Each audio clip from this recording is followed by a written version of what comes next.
아멘. 하나님의 은혜가 오늘도 이 자리에 나오신 성도님들과 또 온라인으로 예배드리시는 모든 성도님들 삶 가운데 함께 하시기를 간절히 축복합니다. 이방인의 구원 문제로 어려움이 있었던 안디옥 교회가 예루살렘 회의에서 결정한 내용을 듣게 됩니다.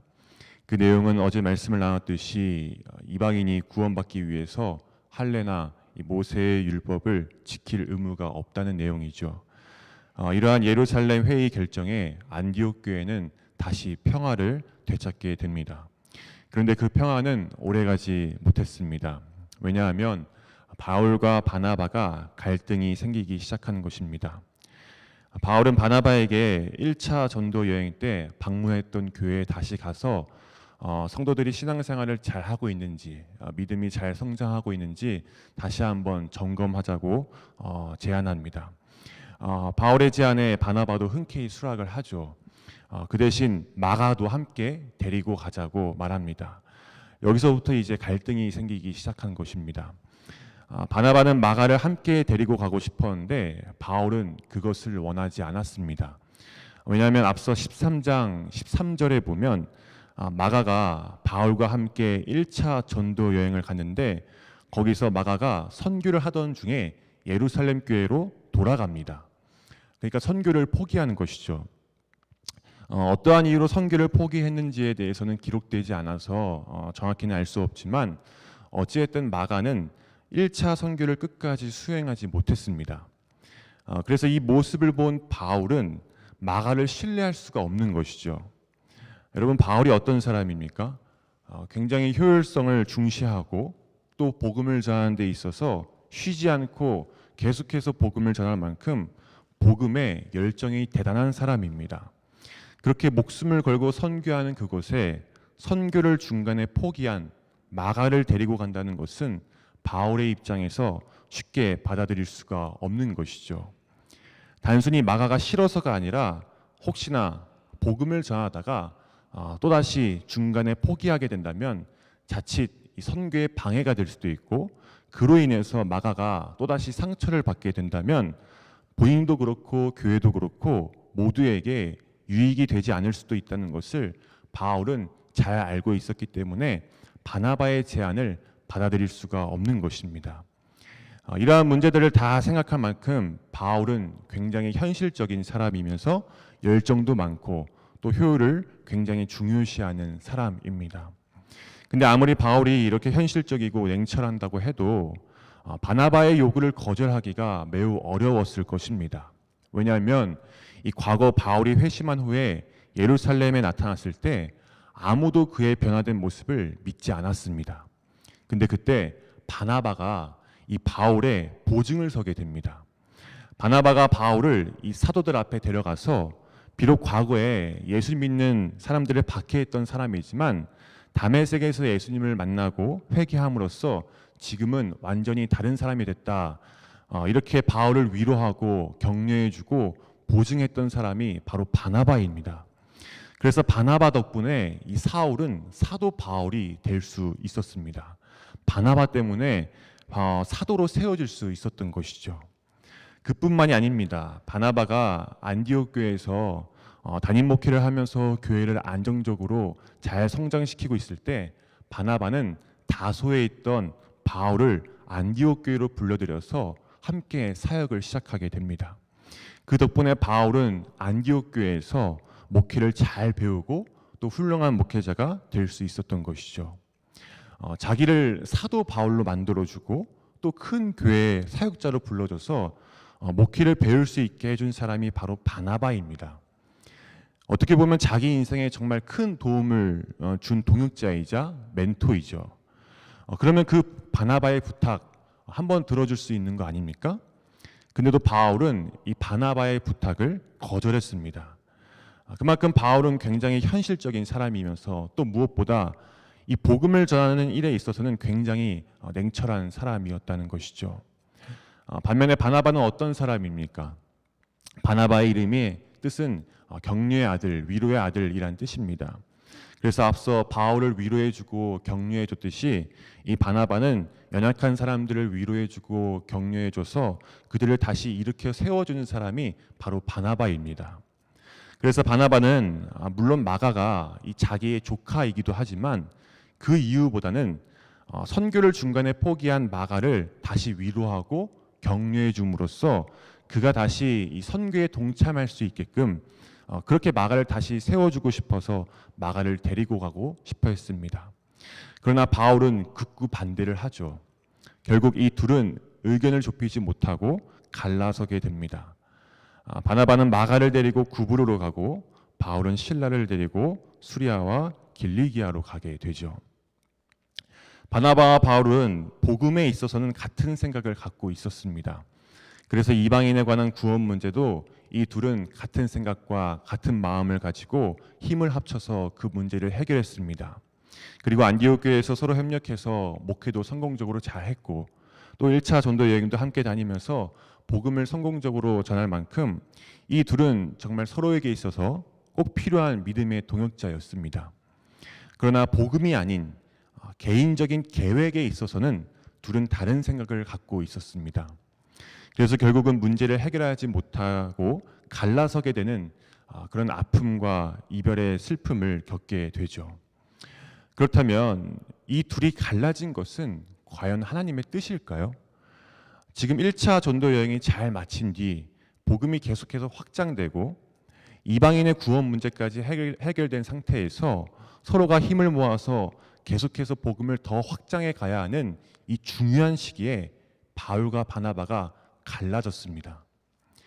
우리가 보통 복음을 위해서라든지 혹은 교회 안에서 누군가랑 다투어서 헤어지거나 나랑 의견이 안 맞아서 그 사람과 결별했을 때 이것도 하나님의 뜻이구나 라고 생각할 때가 있습니다. 그러나 그것은 결코 하나님의 뜻이 아닙니다. 하나님은 복음을 전하는 동역자가 서로 힘을 모아서 함께 사역함으로 복음이 확장되기를 원하시지 서로 다투고 갈라지게 됨으로써 복음을 전하는데 큰 위기가 찾아오는 것을 허락하시지 않습니다. 그래서 바울과 바나바가 갈라지게 된 것은 하나님의 뜻이 아니었습니다. 그러나 그럼에도 불구하고 하나님은 바울과 바나바가 다투고 서로 갈라진 그 위기와 아픔 속에서도 하나님의 뜻을 이루어 가셨습니다. 그러면 그 하나님의 뜻이 무엇입니까? 복음의 확장이죠. 그래서 이어지는 16장부터 보면 하나님은 복음을 확장하기 위해서 새로운 만남을 허락하십니다. 1절부터 보면 바울과 바나바가 서로 갈라져서 2차 전도 여행을 하게 되는데 그곳에서 바울이 디모데를 만나게 됩니다. 디모데가 누구입니까? 1절에 보면 디모데를 제자라고 부르고 있습니다.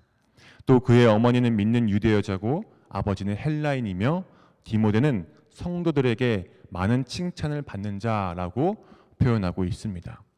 그만큼 디모데는 단순히 복음을 받아들인 정도가 아니라 예수님의 말씀을 따르는 제자로서 복음을 가르치는 일에도 열심을 가지고 신앙생활을 했던 사람이 바로 디모데입니다. 그뿐만 아니라 바울이 디모데에게 같이 전도 여행을 가자고 했을 때 할례를 받으라고 합니다.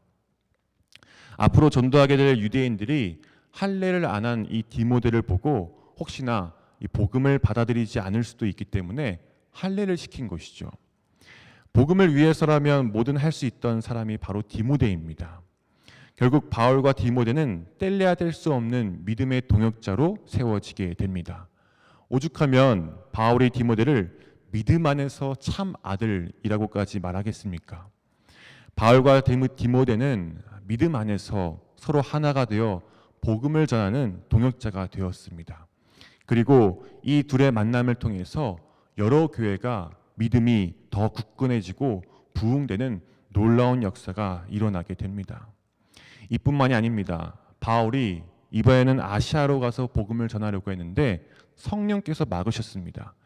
그리고 하나님은 바울에게 환상을 보여주셨고 바울은 그 환상을 보고 아시아가 아닌 유럽으로 가기로 결심을 하죠. 그런데 그때 또 놀라운 일이 일어나게 됩니다.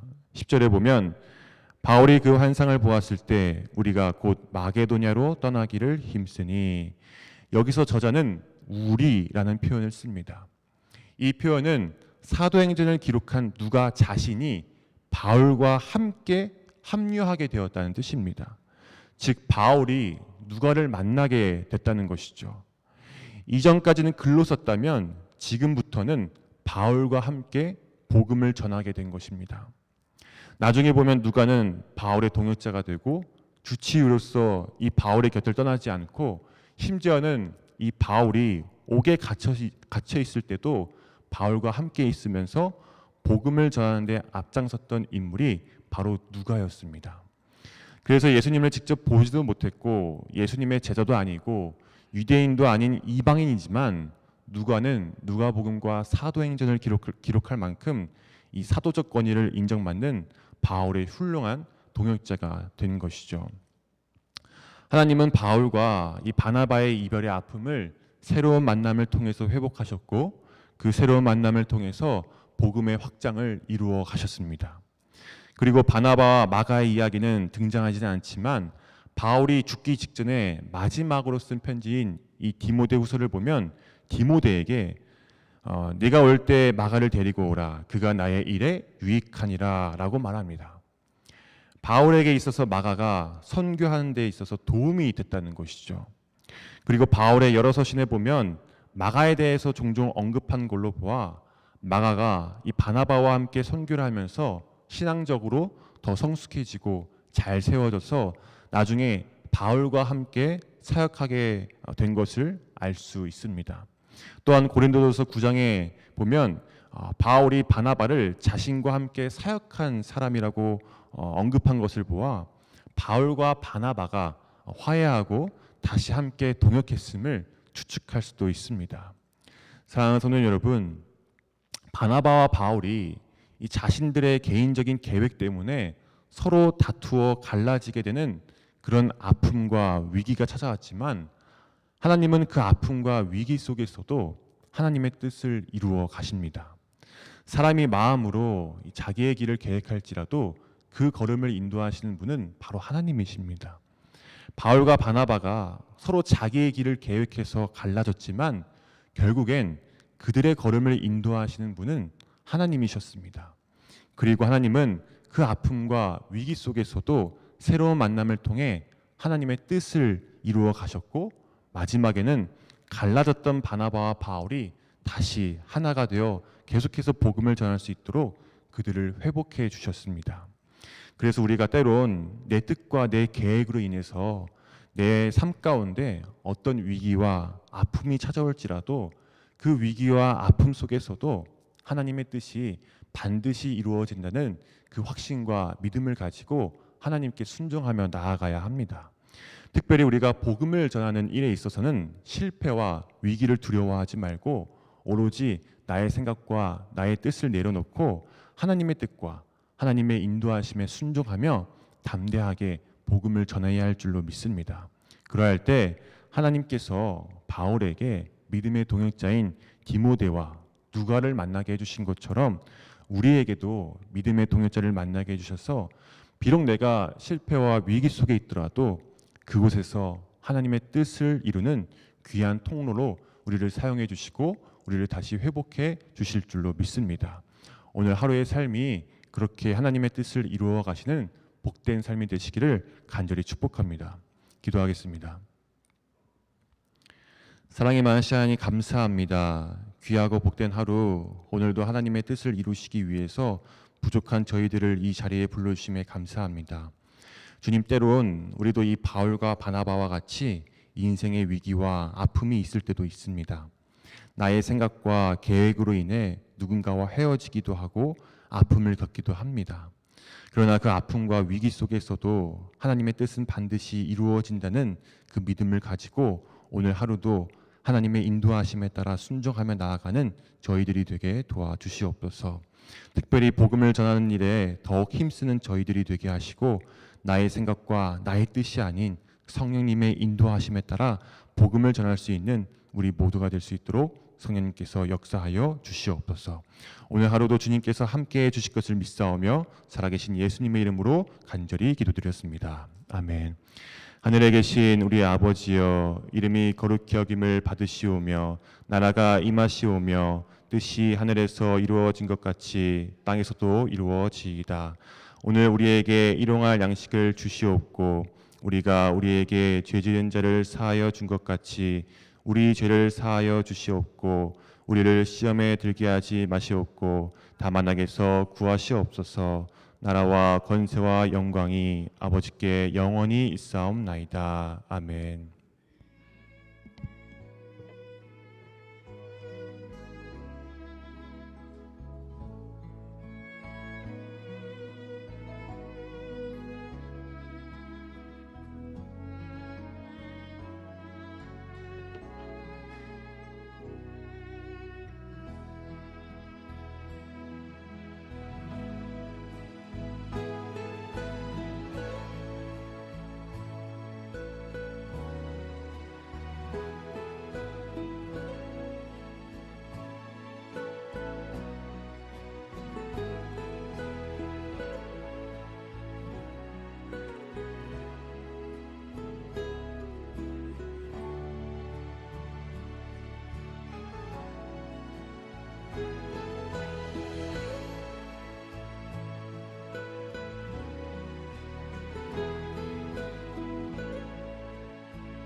주세요.